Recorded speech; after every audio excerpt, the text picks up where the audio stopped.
Hey everyone! Today we are going to tackle one of the biggest, and I mean biggest, challenges in B2B AI. We're talking about how to build a generative AI system for potentially hundreds of different customers without ever letting their private data leak. This is all about doing secure multi-tenant GenAI right on AWS. You know, at the end of the day, it all boils down to this one critical question. How do you stop one customer's AI from seeing another customer's private data? Because let's be real, a single leak could be absolutely catastrophic for your business. So to figure this out, we're not just going to talk theory. We're going to walk through building a secure AI assistant for your data right from the ground up. It's a super common use case, and it is a perfect way to really put our security principles to the test in a scenario you might actually be building. Okay, so let's start with the heart of the problem. Section 1, the multi-tenant AI challenge. First off, let's just make sure we're on the same page with this term, multi-tenancy.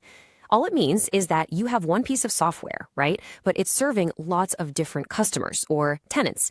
And the golden rule, the absolute number one rule, is that each tenant's data has to be completely isolated. Think of it like it's in its own locked, totally soundproof room.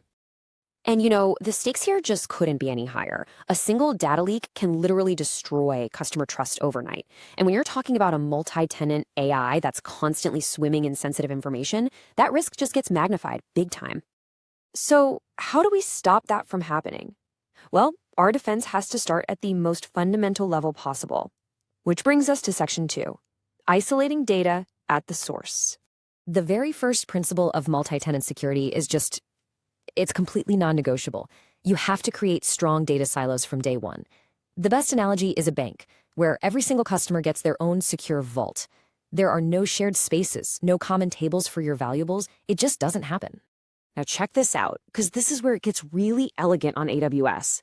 This isn't just some tidy file naming convention. It's a powerful security mechanism. By baking that tenant ID right into the file path, you can write a simple but incredibly potent IAM rule that says an application process running for tenant 123 is physically incapable of even seeing the file path that belongs to tenant 456. It enforces that isolation at the lowest, most fundamental level. Okay, so our raw data is now secure in its own little vaults. That's awesome. But that's just the storage layer. What happens when the AI actually needs to access and process that data? Well, that brings us right to Section 3, securing the AI brain. So a lot of modern AI systems use something called retrieval augmented generation, or RAG. All that really means is before the AI answers your question, it first goes and retrieves relevant documents to get context. The vector store is basically its high-speed library for all that information, which makes it an unbelievably critical security choke point. If this part isn't secure, all that hard work we did at the storage layer, it's for nothing. When it comes to the vector store, you've basically got two main architectural paths you can take. On one side, you can give every single tenant their own completely separate library, their own private index. This gives you maximum security for sure, but it's also more expensive and way more complex to manage. On the other side, you can have one big shared library, but every single book, every chunk of data is tagged with a tenant ID. This is cheaper and simpler, but it means your filtering logic has to be absolutely perfect 100% of the time, no exceptions. So which way do you go? Well, this isn't just a technical choice, it's a business one. And here's a good way to think about it. If you're handling highly regulated data, think finance or healthcare, or if you're serving big enterprise clients who demand it in their contracts, the separate index model is pretty much your only real option, even with the higher cost. For most other SaaS use cases, though, a shared index with really strict metadata filtering gives you a strong, practical balance of security, cost, and just making your life easier from an operational standpoint. All right, we've designed our data vaults, we've secured the AI's library. Now we need to hire the security guards to actually enforce all the rules. And that brings us to Section 4, enforcing tenant boundaries. And this is absolutely critical to understand. Security is never about a single tool or a single trick. It's about defense in depth. A truly robust multi-tenant system needs at least 2 layers of enforcement, and they have to be working together hand in hand. This table breaks down those 2 layers perfectly.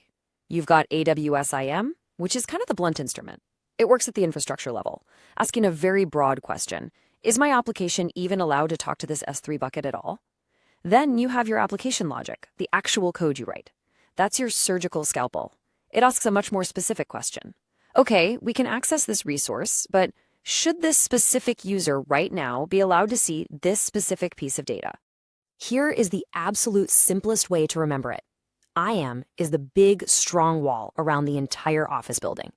It keeps anyone who's not supposed to be there from even getting inside. Your application logic, on the other hand, is the key card that only opens your specific office door. You 100% need both to be secure. All right, we have covered a ton of ground, the core strategies, the principles, the analogies. So let's pull all of this together into an actionable plan. Section 5, your security design checklist. Think of this checklist as your blueprint. Now, most of these points are about setting up strong boundaries, but I really want to highlight 2 that are about active defense. First, filtering every single query by tenant ID in your application code. This is your most important moment-to-moment protection. It just can't fail. Second, and this is so important, is sanitizing all your inputs. This stops an attack called prompt injection, where a clever user tries to trick your AI with a malicious prompt, trying to convince it to break its own rules and go fetch data from another tenant. Really, just think of it as your system's defense against social engineering. So we'll leave you with this one final thought. Your AI can be the most brilliant, insightful, powerful tool on the planet. But if your customers don't trust it completely with your data, all of that power is meaningless. Because in the world of B2B AI, trust isn't just a feature, it's the entire product.